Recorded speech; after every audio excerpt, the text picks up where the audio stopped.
Hello and good morning. It's me again, Kenny Polcari, your host of the party, and today is Monday, February 13th, 2023. And as you can see, it's another beautiful day here in South Florida. It's a little bit chilly this morning, maybe only 70 degrees, but it's going to go up to a balmy, beautiful 80 degrees. Okay, so what do we have to talk about? It's a new week and there's lots going on. It's a big economic week, right? So what do you need to know? You need to watch the CPI and the PPI, and specifically the month-over-month numbers versus the year-over-year. Short duration fixed income now is yielding better than 4.5%, with some even yielding closer to 4.8%. The dollar indexes rises, and that's putting a bit of pressure on the commodity complex, gold and oil specifically. Mikey Wilson and Associates from Morgan Stanley is reiterating the S&P 3000 call. And what do we have for dinner tonight? We're going to have the rigatoni with arugula and cannelloni beans. And if you want to, you can throw grilled sausage in. It is delicious. Okay, so, quote, the process of lowering inflation to the Fed's goal of 2% is likely going to take quite a bit of time. J.J. Powell on February 7th. Okay, so it was a bad week for stocks and bonds. In fact, it was worse for bonds, but either way, it appears that investors are starting to realize that just maybe they got a bit ahead of themselves, pricing in a soft, flawless landing where the Fed manages to tamp down inflation with one more rate increase without triggering that recession. That was until we heard multiple times from multiple Fed members that interest rates will have to go above 5%, with some even suggesting 5.5% to 6%, and then stay there for what one Fed head described as a few years, which means rate will go up more than just one more time. And traders have now upped that ante, and they're going to price in the terminal rate so far at 5.2%, up from 4.9% last week. Many pointing to the very strong non-farm payroll report that hit the tape on the 3rd that revealed unemployment declined to 3.4% while we gained 517,000 jobs as reasons that have caused the repricing of rates and risk. In the end, derivatives markets are starting to reflect that, a shift in expectation. Look, many analysts were and are predicting a rate cut still this year, and that is why they took stocks, especially the NASDAQ names, higher. Well, in my opinion, I've been saying I didn't think it was going to happen, and it looks increasingly unlikely right now. So be careful before just jumping on board haphazardly. Stocks traded all over the place during the weekend again on Friday, ending the day mixed on the day, but lower on the week. The Dow gaining 170 points or 0.5%, but lost 0.1% for the week. The S&P added 9 points, but fell 1.1% for the week. The NASDAQ lost 70 points, but fell more than 2% for the week. The Russell gained 4 points, but fell 3% for the week, while the transports gave back 25 points and also lost 3% for the week. And so, what's causing the shift? Well, we're gonna find out this week. It's the eco data, and it includes the all-important January Consumer Price Index. And that's happening tomorrow. And the month-over-month number is expected to rise by a half a percent, right? Up from last month's negative 0.1, suggesting that inflation is turning higher and is going to be more stubborn than many expect. That trending lower month-over-month number is about to start trending up again. Now, the year-over-year number is expected to move down 0.3% to 6.2%. versus 6.5 last month. But the focus will squarely be on the month-over-month number. On Thursday, we're going to get the producer price index, and that's also expected to show a month-over-month read that is plus 0.4%, up from last month's negative 0.5, a nearly full percentage point move up month-over-month. Now, the year-over-year number is also expected to decline, and again, the focus is going to be on the month-over-month increase versus the year-over-year decrease. Remember, they're going to try really hard to negate the month-over-month number and make you focus on the year-over-year number, saying something like, it's transitory. And that's exactly what I've been concerned about. I've been saying it, right? In addition, we're going to get retail sales expected to be better, industrial production better, capacity utilization is up, building permits are up, while housing starts and leading economic indicators both are expected to be down. Now, all this caused bond prices to decline, and that sent bond yields higher. Short duration bonds, 3-month, 6-month, and 2-year bonds are yielding 4.6, 4.7, and 4.5% respectively. 1-year bank CD rates are pushing 4.8%. Remember, though, that bonds offer a guarantee of principal backed by the full faith and credit of the U.S. government, while the CD is backed by the full faith and credit of the bank. And that is causing some investors to consider rebalancing and reallocating some investment dollars. And that, my friends, will continue to cause angst and be a headwind for stocks. Oil. It kissed $80 a barrel last week after being talked down to $72 a barrel a week before. The rise or the fall is coming from what day of the week it is. What are they saying about China? Are they reopening or are they not? Will demand surge or won't it? What about the global economy? Are we entering a recession or not? And then we learned that Vlad is cutting production of his oil in response to the international sanctions against his country for invading Ukraine. And so up the prices went.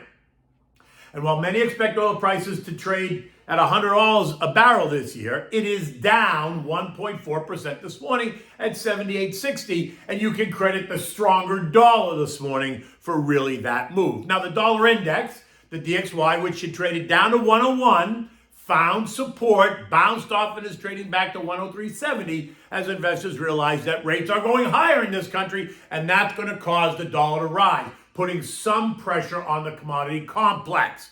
As remember, commodities are priced in dollars. As the dollar rises, commodities will typically pull back. As the dollar falls, commodities will typically push forward. The dollar index is now a hair above the trend line at 103.40. So the question now is, will that become support or not? The next trend line that offers resistance is up at 106.80. If it fails to hold right here at 103.40, right at the current level, then we're going to see it trade right back down to 101-ish. But if the CPI and the PPI reports raise the level of angst, then you're going to see the dollar surge, right? The dollar will surge higher because rates are going to go higher, and that's positive for the dollar. U.S. futures are muted this morning as investors, traders, algos, and ChatGPT get ready for an action-packed week as the sun rises over the Atlantic. Now, earlier this morning when I wrote this, they were all down. They've since shifted, and they're up slightly. The Dow up 30, the S&P's up 3, the NASDAQ is up 40, and the Russell is ahead by 5. Longer-term investors remaining longer-term bullish, but short-term cautious as they reassess the disconnect between valuations and Fed policy. And not to be left behind, the guys, which include both men and women at Morgan Stanley, are reiterating that the U.S. market is ripe for a sell-off, right? After prematurely pricing in the pause and the pivot by the Fed. Mikey Wilson, the lead architect on this team, said it this way in his note. While the recent move higher in front-end rates is supportive of the notion that the Fed may remain restrictive for longer than appreciated, the equity market is refusing to accept this reality. He and they continue to believe that deteriorating fundamentals coupled with ongoing rate hikes is about to drive equity markets to an ultimate low this spring. And recall, his definition of ultimate low is S&P 3000. And that's a 1,000-point move down or 25% lower from here. Now, I'm not in that camp, but that is the thought out there. The S&P closed the day at 4,090, up 9 points, but is still just below the 4,100 century mark, while we're still holding well above the 4,000 century mark. I continue to think we're going to test the 4,000 level again over the next couple of weeks, where I think it's going to hold. And if it doesn't, then I suspect the 3850, which is like the November-December lows, will hold. I do not see a Mickey Wilson type of move, but that's what makes a market, right? Differing opinions. As a long-term investor, I'm happy to let the names that I like come to me rather than chase them higher. Large cap, mega cap multinationals that are big, good dividend payers may be boring, but they're big and they're beautiful. They come to mind. In addition, I like the mid-cap and small-cap sectors on a pullback that people should consider. And after this weekend's second, third, and fourth UFO shootdowns over the weekend, I continue to think that aerospace and defense is an area I like. And the group, ITA, which is the ETF for that group, is only up 3% year to date. So think names like General Dynamics, Northrop Grumman, Lockheed Martin. Remember, building a strong foundation is the key. Dollar cost averaging into it and reinvesting your dividends is also part of that plan. Buy the names on weakness as long as the weakness is not a fundamental shift in sector or the individual stock, the name, right? Okay, so what do we have for dinner tonight? We're having the rigatoni with arugula and cannelloni beans, and if you really want to spice it up, add some sweet Italian sausage. It is a vegetarian dish if you don't use the sausage, and it's easy and quick to make.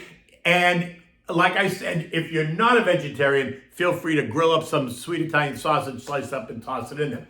So you want to bring a large pot of salted water to a rolling boil on the back burner. You want to add your rigatoni. This takes a nice, big, thick pasta, so rigatoni. Cook that for 8 to 10 minutes just until it's al dente. Now, in a large saute pan, heat up some olive oil, crushed garlic, and a slice of red onion. Saute the onion until it's soft and translucent. Now add the whole can of cannelloni beans, the juice and all. You just want to heat it up. No reason to cook them. You just want to heat them up. Now, after you heat them up, you're going to add a handful or two of arugula. The arugula is going to wilt. Don't worry about it. You're going to strain your pasta, saving a mugful of pasta water. Return the pasta to the pot. Add back a little bit of the pasta water just to re-moisten it. Now add the beans and the arugula right to the pasta. Toss in 2 or 3 handfuls of fresh grated Parmigiana cheese. Toss it well so that, again, it's all mixed. Now, if you're going to use the sausage, this is how you should do it. Grill the sausage. After it's grilled, take it off the grill. Slice it into bite-sized pieces. Add that to the saute pan before you add the beans and arugula.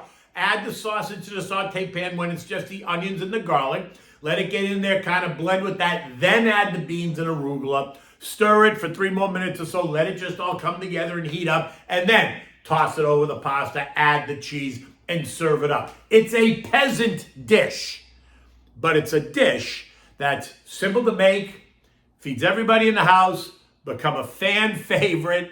And once you realize the simplicity of it, it'll be a regular dish on your monthly menu. In any event, like I said, it is a beautiful day outside. Look at that. The sky is blue. The sun is out. And it's going to go up to a balmy 80 degrees today. Until tomorrow, take good care.